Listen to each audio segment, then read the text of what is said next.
Bonjour à tous et bienvenue sur la chaîne de Polyfab 3D pour une nouvelle vidéo.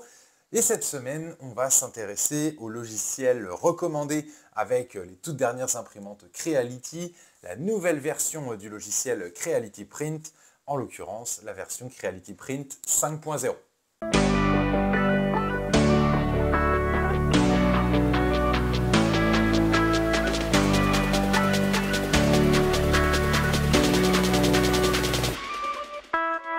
Pour tous ceux qui nous suivent sur les réseaux sociaux, j'ai effectivement communiqué il y a quelques temps sur cette nouvelle version de Creality Print qui me semblait vraiment intéressante et sur laquelle je vous recommandais fortement d'aller télécharger tout ça pour l'essayer et a priori l'adopter. Ça me semblait donc assez pertinent de vous faire une petite vidéo un petit peu plus détaillée sur l'intérêt de cette nouvelle version du logiciel Creality Print. Première chose à noter, cette version de Creality Print est vraiment une évolution assez importante par rapport aux versions précédentes. Historiquement, les versions de Creality Print étaient basées exclusivement sur Cura. Cette nouvelle version-là intègre beaucoup d'éléments qui proviennent d'une autre suite de logiciels de découpe, de slicer, et en l'occurrence issus du fameux logiciel Slicer. Donc Slicer, c'est vraiment une base open source de logiciels de tranchage qui est utilisé depuis bon nombre d'années par Prusa Slicer. On trouvera également plus récemment le logiciel Bamboo Studio qui est basé sur justement cette version historique de Slicer, et on trouvera également Orca Slicer. Et donc tout récemment, on va trouver Creality Print 5.0 qui intègre également cette nouvelle version. On pourra noter qu'ils n'ont pas 100% abandonné Cura. On retrouvera quand même quelques éléments basés sur Cura, mais a priori tout le moteur, l'algorithme de calcul est plutôt cette fois-ci inspiré d'Orca Slicer, ce qui va permettre de faire évoluer le logiciel pas mal. C'est justement ce que l'on va voir ensemble. Et donc pour commencer, comme souvent, ce qu'il me semble intéressant de vous montrer, ce sont les fameuses release notes. Donc qu'est-ce que le fabricant Creality a semblé important de nous transmettre au travers de cette mise à jour? Quelles sont les évolutions notables? Qu'est-ce qui vaut le coup d'être remarqué? Premièrement, ce que l'on note, c'est vraiment une évolution esthétique. Ici, on va tout de suite pouvoir constater une évolution dans l'ergonomie du logiciel. On va retrouver des fonctionnalités qui sont issues justement plutôt de la base Slicer, et sur la partie droite, on retrouvera plutôt un paramétrage toujours à la mode Cura. Ce que l'on peut noter tout de suite, c'est la possibilité de gérer le multi-matériau. Petite digression justement sur ce point très important du multicouleur. Lorsque Creality a annoncé la K2+, donc l'imprimante multicouleur grand format que Creality va sortir courant été, les précommandes seront d'ailleurs disponibles sur le site de polyfab3d.fr dès que possible. On n'a même pas encore le prix officiel de cette K2+, mais ça ne devrait plus tarder. Petite mise à jour, car depuis quelques jours maintenant, on a reçu les informations concernant la K2+ combo. Donc elle sera disponible début septembre. On a désormais le prix de 1249 €, ce qui correspond à 1500 € TTC globalement, avec donc cette machine grand format, 35, 35, 35, chambre chauffée, multicouleur, haute vitesse. Je ne devrais pas tarder à recevoir ma machine de démo, ils m'ont annoncé début juillet, donc je suis impatient de vous montrer tout ça. Mais pour les plus impatients, la machine est déjà disponible en précommande, donc début septembre pour la réception. En tout cas, l'une des limites de la suite logicielle de Creality actuellement avec leur vieille version de Creality Print, c'est qu'ils n'étaient pas capables de gérer le multicouleur. Uniquement la base logicielle Slicer avait développé justement toutes les fonctionnalités qui permettent de gérer le multicouleur et à la fois l'attribution des couleurs par zone. Donc ça faisait partie des points qui me laissaient un petit peu dubitatif sur la capacité réelle de Creality à faire ce genre de choses.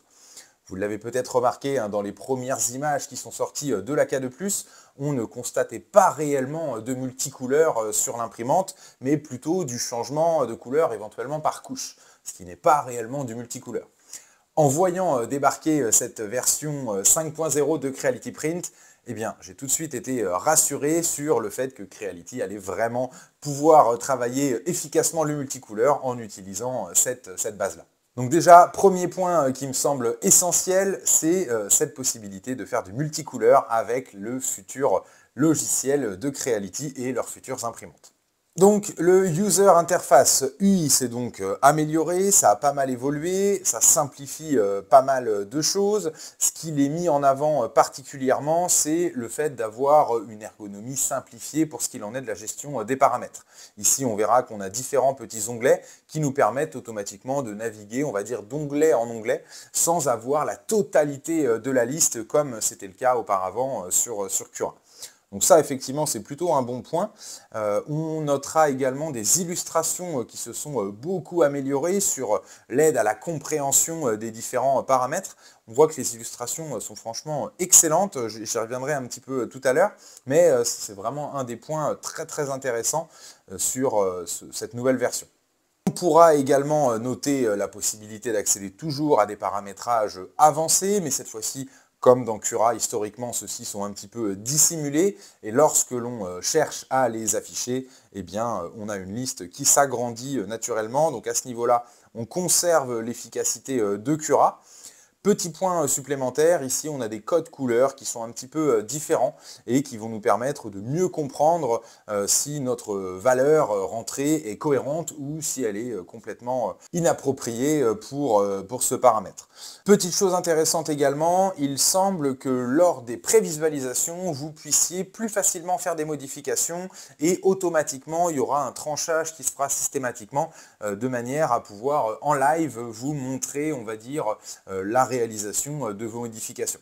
Donc ça, c'est quelque chose qui était déjà existant dans Cura depuis de nombreuses années. Ça avait été désactivé par défaut. C'était le mode de tranchage automatique qui fait que dès que vous avez fait une modification sur l'un des paramètres, automatiquement, ça relance un tranchage.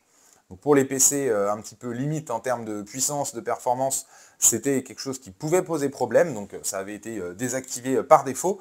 Désormais, ça a l'air d'être remis en place lorsque l'on est dans l'outil de prévisualisation, donc plutôt intéressant. Mais voilà, si jamais c'est quelque chose qui ralentit trop vos simulations, vous pourrez bien sûr désactiver tout ça dans les paramètres du logiciel. Petite fonctionnalité, encore une fois, très sympa, qui manquait drastiquement, je trouve, à Cura, la possibilité de paramétrer les objets facilement, objet par objet.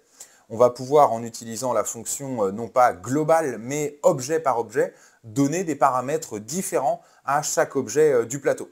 C'est franchement extrêmement confortable. On va également trouver un outil de comparaison des profils qui nous permet très rapidement de pouvoir comparer deux profils d'impression en ayant certains paramètres qui vont automatiquement se confronter et nous permettre d'identifier très rapidement la différence entre deux profils d'impression. On va retrouver pas mal d'améliorations au niveau de la qualité d'impression. Alors ça provient de pas mal de choses, donc je ne vais pas forcément détailler toutes les modifications logicielles qui ont été faites. En tout cas, on va noter des améliorations d'un point de vue esthétique. Les déplacements, les algorithmes d'accélération, de décélération sont gérés un petit peu différemment maintenant. Et pour avoir pu tester tout ça, vous verrez pas mal d'évolutions et pas mal d'améliorations, très honnêtement. On retrouvera d'ailleurs une nouvelle liste de filaments beaucoup plus large que ce que l'on avait précédemment. Donc j'y reviendrai juste après, mais ça fait partie des choses très intéressantes. Déjà, de pouvoir retrouver très facilement la liste des machines à jour et la version large, on va dire, de la panoplie de filaments disponible. Petite précision d'ailleurs à ce stade-là, pour tous ceux qui s'interrogent, pour le moment Creality Print est uniquement disponible en anglais et en chinois, on n'a pas encore de version française de disponible. Et deuxième petit point, pour le moment, toutes les imprimantes ne sont pas encore disponibles sur Creality Print. On peut le voir ici à la fin, il précise bien que pour le moment, uniquement les K1, K1C, K1 Max, Ender 3, V3, V3 KE, SE et S1 sont disponibles. Les autres, a priori, seront ajoutés plus tard. Mais pour tous ceux qui sont équipés de ces modèles-là, je vous invite dès maintenant à essayer cette nouvelle version. Vous verrez pas mal d'améliorations. Autre petit point super important, le fait de pouvoir afficher des multiplateaux. Lorsque vous avez un projet qui nécessite l'impression d'énormément de pièces, c'était parfois pas extrêmement efficace de devoir se souvenir de ce qu'on avait déjà imprimé, pas imprimé. Ici, avec le mode multiplateau, eh bien, d'un seul coup d'œil, on voit la totalité de nos objets et tous les différents plateaux qui seront nécessaires pour l'impression. Donc ça, c'est franchement quelque chose qui était encore une fois manquant sur les précédentes versions. Et de la même manière, on va pouvoir paramétrer plateau par plateau des paramètres différents potentiellement. Si on veut un plateau avec support, un plateau sans support, un plateau avec brim, un plateau sans brim, eh bien c'est des choses qui vont être beaucoup plus simples à gérer de cette manière-là. La vitesse d'impression a considérablement augmenté de par l'amélioration justement de l'algorithme de déplacement qui va un petit peu mieux gérer justement ces choses-là. On voit ici des petits comparatifs de temps d'impression entre la version 5 et la version précédente. On voit bien l'illustration ici qui explique bien les nouvelles façons de se déplacer, la meilleure intelligence en termes de déplacement. C'est en partie ça qui lui permet justement de réduire le temps d'impression. On notera également une vitesse de découpage plus importante, des overhangs qui sont mieux gérés, des coutures qui peuvent être également moins visibles car mieux gérées par défaut, mais vous l'avez vu dans une vidéo précédente. Pour ceux qui ne l'ont pas vue, je vous la mets ici en rappel. Il y a des nouvelles fonctionnalités donc pour les cicatrices, en plus d'être naturellement déjà mieux traitées. On aura une amélioration pour ce qu'il en est des supports. Et pas mal de nouvelles choses, comme je vous disais, le multicouleur qui apparaît désormais. On retrouvera également la synchronisation avec le cloud qui nous permettra d'être connectés à toutes nos imprimantes Creality comme c'était le cas avec les précédentes versions. C'était pas possible avec la version qu'on pouvait utiliser de chez Orca Slicer ou Prusa Slicer, on ne pouvait pas connecter ces imprimantes au réseau. Et bien désormais avec cette version-là, on peut bien évidemment le faire. Il est remis en avant le mode Adaptative Layer qui était déjà présent. Là, a priori, je ne vois pas de grosse évolution, hormis cette petite réglette ici qui va nous permettre de mieux gérer, on va dire, ce paramétrage-là. La position des supports qui va pouvoir être définie encore une fois à travers la précision d'une réglette et qui va afficher directement sur la prévisualisation les endroits qui sont concernés justement par l'ajout de supports avec tel ou tel paramètre.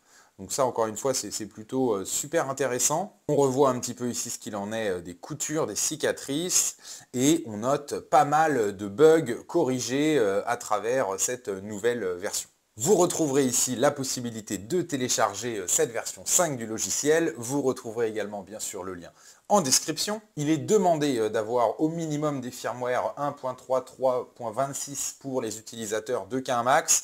Donc globalement, mettez à jour vos imprimantes si vous souhaitez utiliser cette version-là. C'est là où vous aurez le maximum de performance. Et voilà un petit peu à quoi ressemble donc ce fameux logiciel. J'ai ouvert sur le plateau une pièce qui sera adaptée au mode multicouleur que nous apportera la K2+ d'ici peu. Et comme je le disais, on va retrouver bien sûr les imprimantes K1, K1 Max, mais aussi la fameuse K2+ qui va prochainement arriver. Et on retrouvera donc les Ender 3 V3, V3KE disponibles dans ce logiciel. Donc pour tous ceux qui connaissent déjà un petit peu le fonctionnement des modes multicouleurs de Bambu Lab, eh bien on retrouvera ici le même fonctionnement avec la possibilité ici de gérer justement ces bobines de filaments avec les couleurs que l'on va attribuer à la baie 1, baie 2, baie 3, baie 4 et de pouvoir attribuer justement à certaines zones de l'objet les couleurs correspondantes.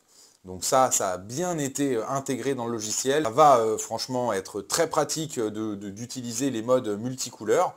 Donc ça, c'est plutôt, encore une fois, très rassurant. Ça fait vraiment partie des points sur lesquels on avait un petit peu de doute quant à la capacité de Creality de développer tout ça sur Cura. En l'occurrence, ici, ils n'auront pas besoin de le faire parce que en utilisant Slicer, ils ont déjà tout ça qui est prédéveloppé. Donc, comme je le disais, on va retrouver ici la fonction multiplateau qui nous permettra de gérer nos différents plateaux avec potentiellement différents paramètres. Vous aurez ici des fonctions assez habituelles qui permettent de déplacer, de positionner, d'orienter notre modèle 3D.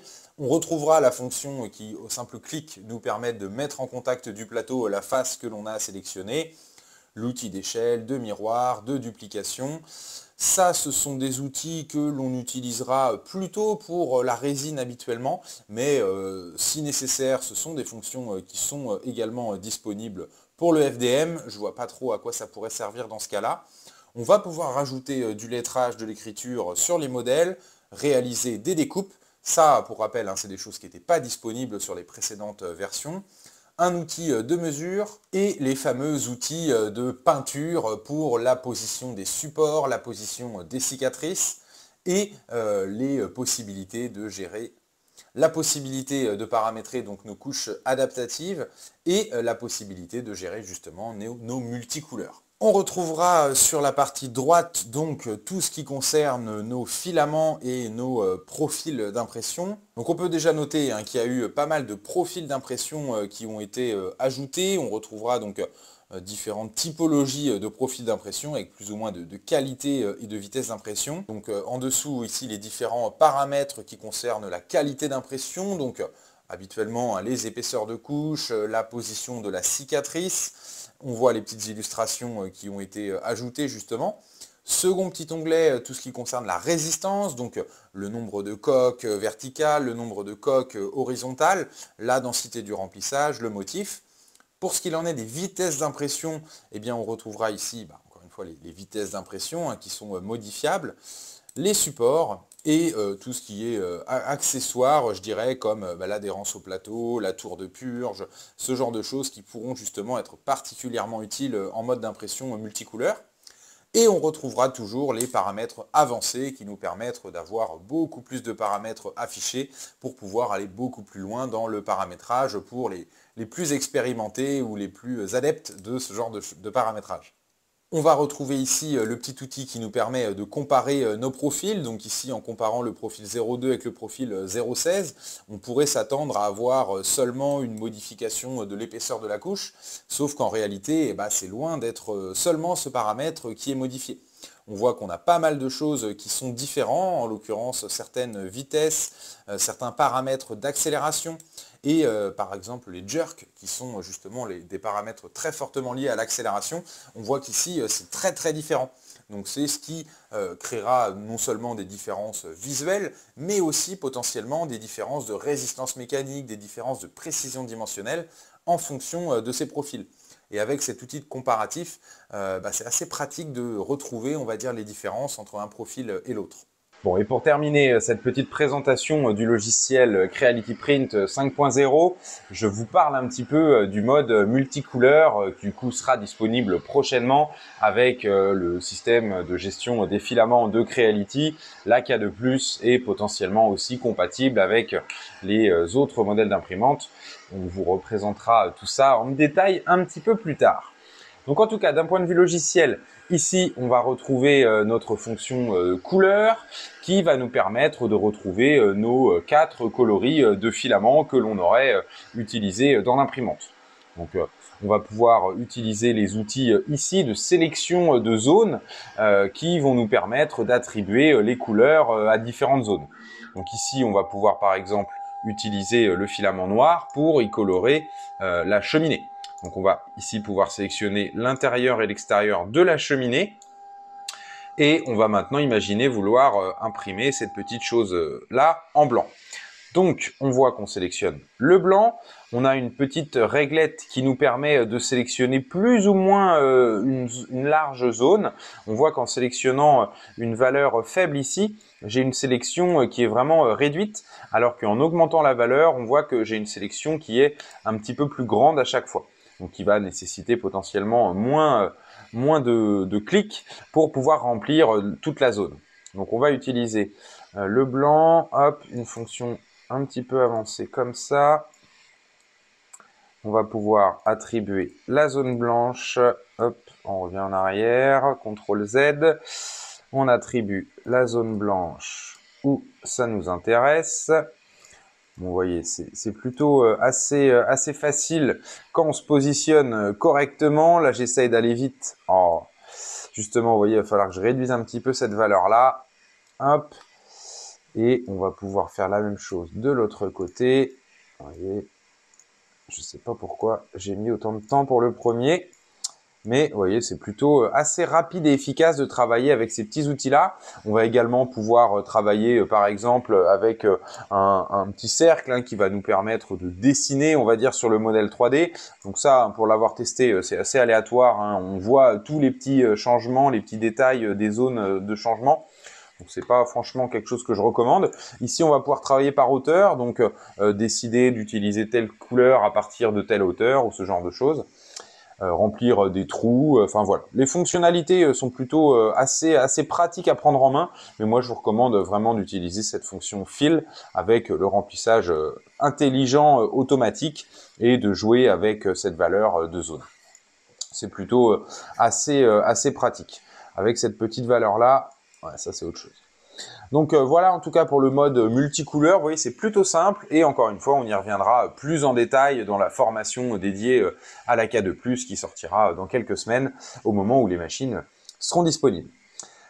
Lorsque l'on passe dans l'onglet suivant, donc prévisualisation, ça lance automatiquement la découpe et on va pouvoir constater la petite purge qui est nécessaire pour les imprimantes en multicouleur. On va pouvoir retrouver les informations importantes sur la consommation de tel ou tel filament en telle quantité, la possibilité d'afficher les différents types de vues, que ce soit par type de couleur ou par type de structure ou par vitesse, hein. C'est des choses qui sont généralement intéressantes à constater pour voir un petit peu ce qui peut jouer parfois sur le rendu de vos pièces, les différents flux qui sont également toujours importants à regarder. Donc voilà, en tout cas des petites choses plutôt intéressantes à avoir sur une prévisualisation, ainsi qu'ici on voit les déplacements qui vont pouvoir créer potentiellement des petites zones, des petites traces sur le modèle 3D. Donc toujours utile d'avoir ces petites choses-là en visu. La troisième petite fenêtre nous permettra de nous connecter à l'imprimante. Ici, on peut voir que j'ai mon parc d'imprimantes lié à mon cloud qui sont disponibles. Donc j'en ai une seule qui est actuellement en route.